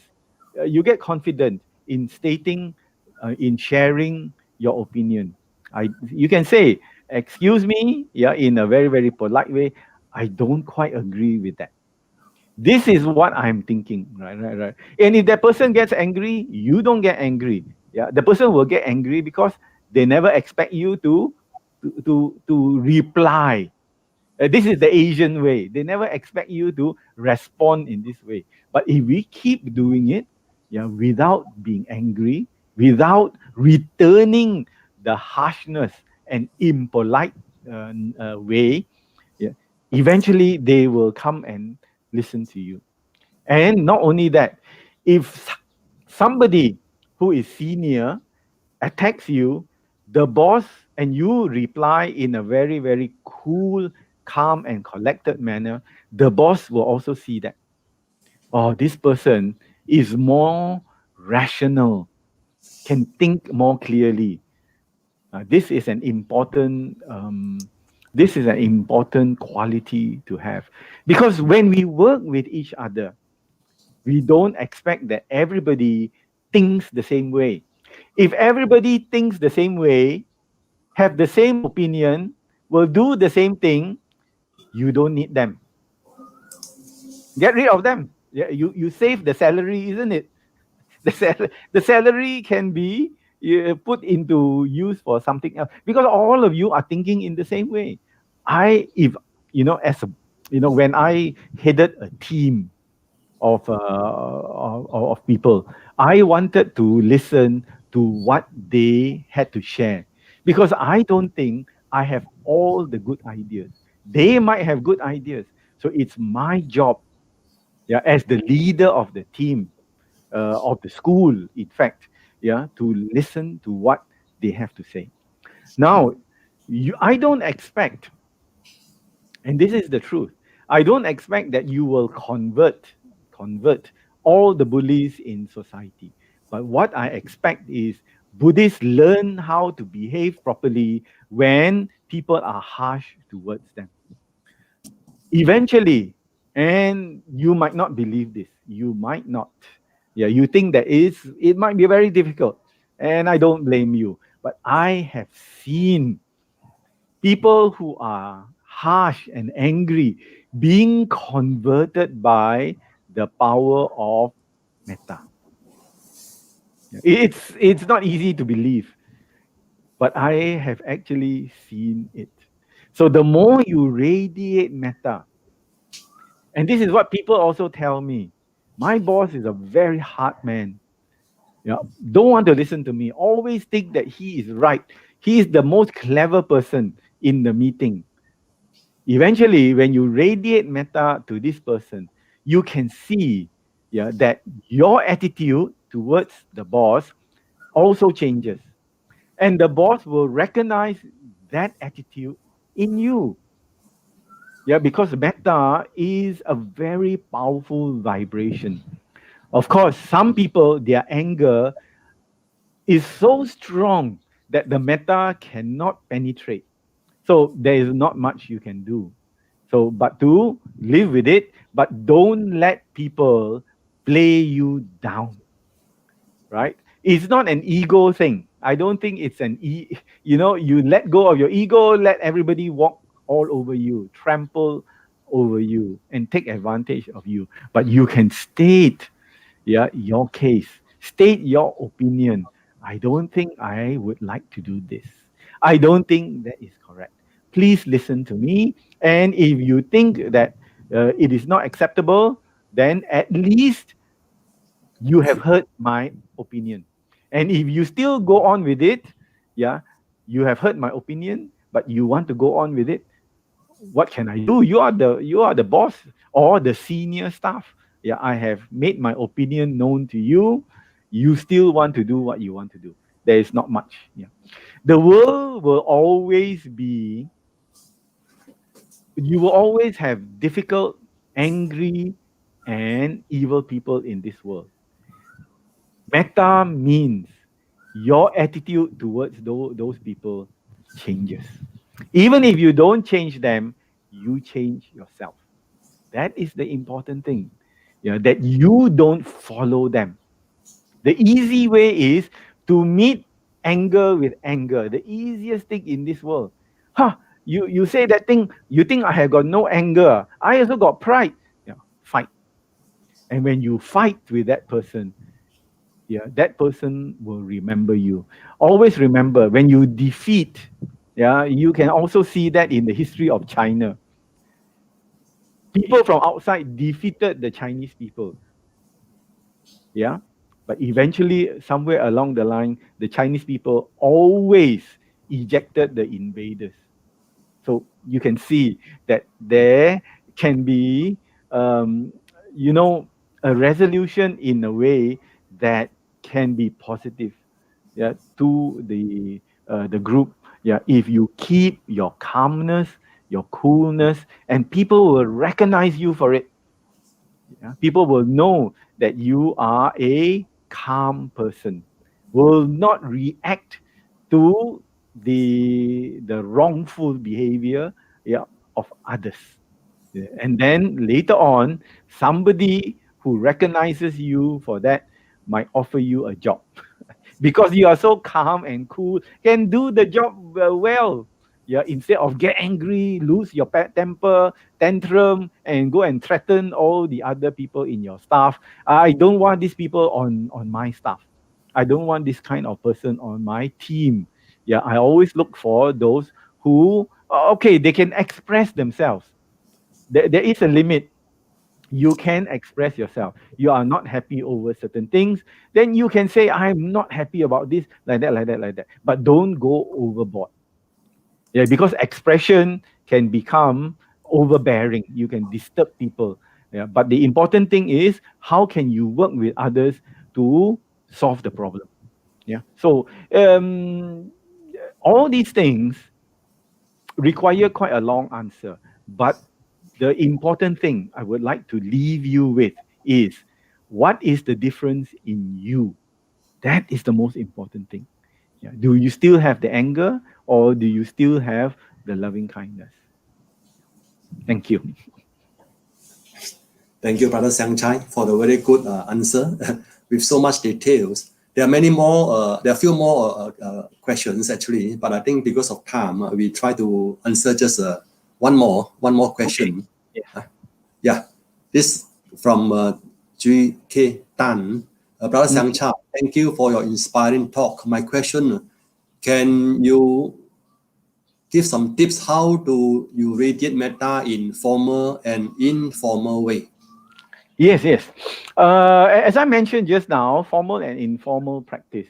The formal practice is you can find it in the Visuddhi Magga, which is a great compilation by the learned monk Venerable Buddha Gosa. And he says we do it in this way. First, sit down and radiate your metta towards somebody who is dear to you.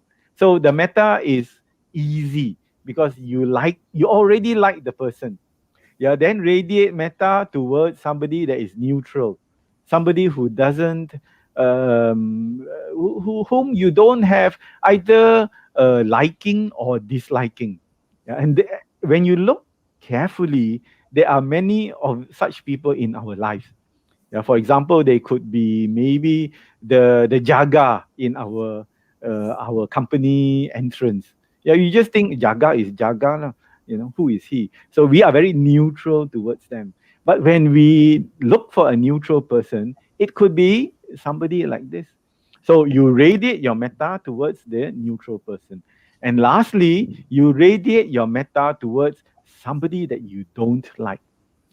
Then it's only when your metta becomes stronger, you radiate it towards somebody that you think is hostile towards you. See whether it works or not. If it doesn't work, you go backwards. Okay, now I will radiate metta towards a person that I like, towards a neutral person. Don't go to the hostile person yet until that metta, and you will get there. Yeah, eventually, somewhere along the line, your metta will become so strong in your mind and in your heart that you will be brave enough to approach the hostile person with the metta. It's all in our minds. What do we want to change in our lives? So the decision is ours. Do we want to take it upon ourselves or not? Yeah, as I've said, there are many, many great benefits. It's whether we want to enjoy those benefits or not.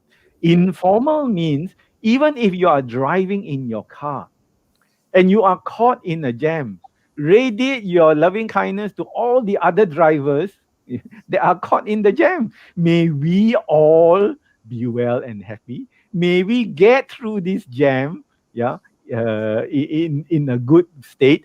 May we all get to our destination, whether go home, go office, wherever it is, safely. So radiate your metta, and you'll be surprised. You'll be surprised. Yeah, please let me know one day if the driver on that side start to turn around and smile at you. Your metta might be developed until such a high state that you begin to affect the people around you, because your mental state is being shown. Your mental state can affect the state of water. It's shown by a Japanese scientist.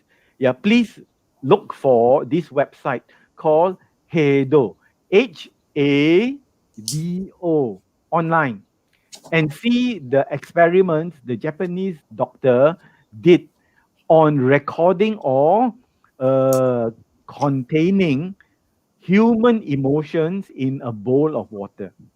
See how those atomic particles will be changed by the nature of human emotion on water. And don't forget, my dear friends, dear brothers and sisters, our bodies are 80% water. So the human emotion affects us. Without doubt, it affects us. Right? So I think we don't have much any more time. Please find out for yourself how our mind, our heart, has an influence on our personal well-being. Thank you. Thank you, Brother Siang Chye. And our apology to those who asked questions that we are not able to answer all the questions, which I notice are very, very good questions. All right, but due to the time factor, I think we have to stop here. And once again, thank you so much to Brother Siang Chye for the very, very profound, very educational talk this morning and very enlightening answers to our questions. We are grateful and thankful to you, Brother Siang Chye. Sadhu, sadhu, sadhu. Sadhu.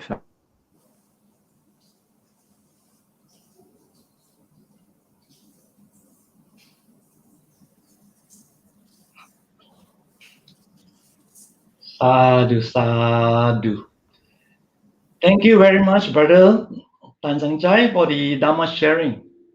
Metta, loving kindness.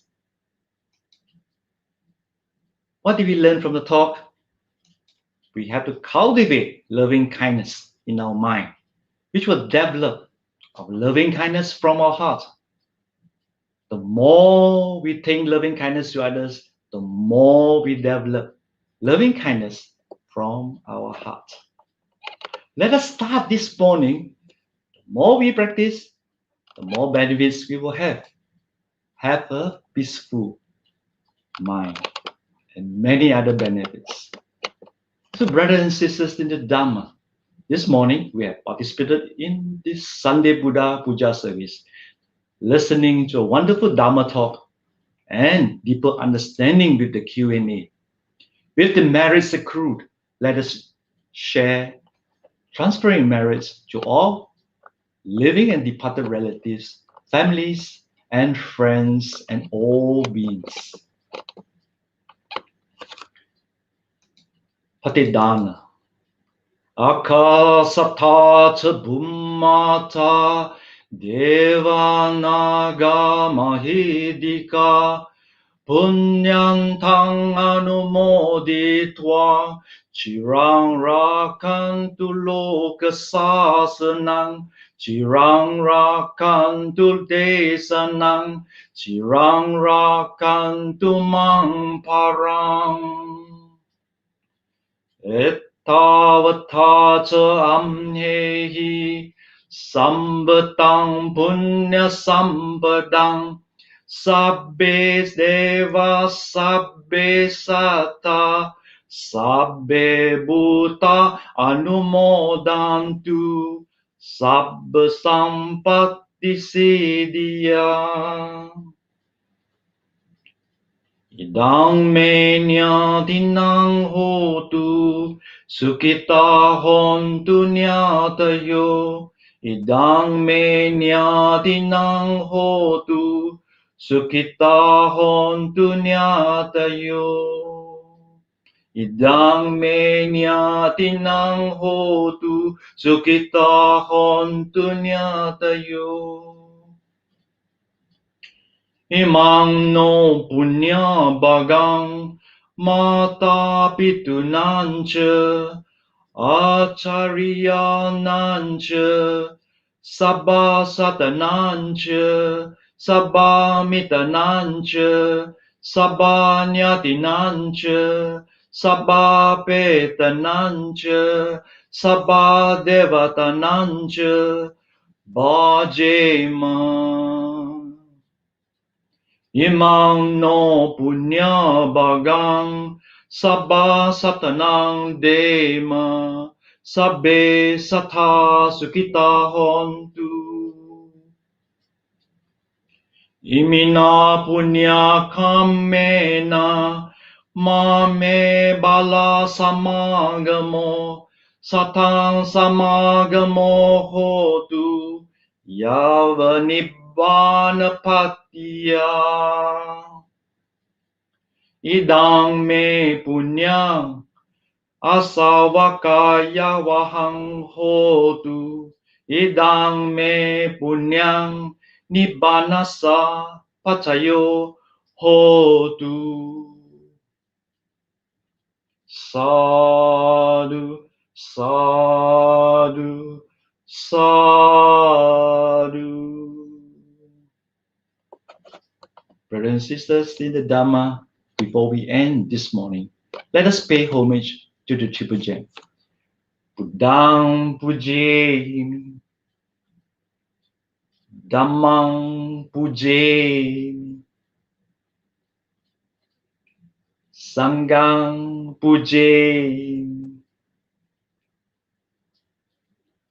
Sukhi Hontu. To all devotees, thank you very much for participating. we continue to welcome those who are participating from outside Malaysia. Please help me to thank our speaker, Brother Tan Siang Chye, and the organizing team. We have come to the end of this 32nd online Sunday Buddha Puja service. Please refer to the Facebook of your society for information.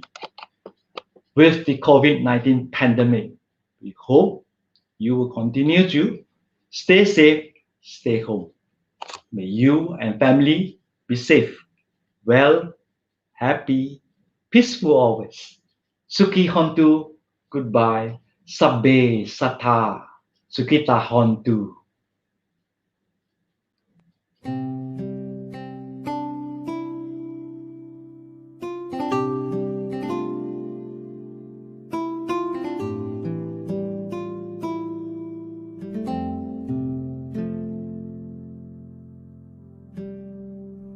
Bahong sahan semabhinim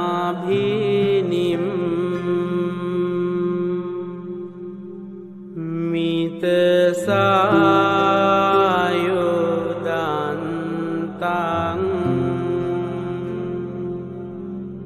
ngirimi kelang udita Sase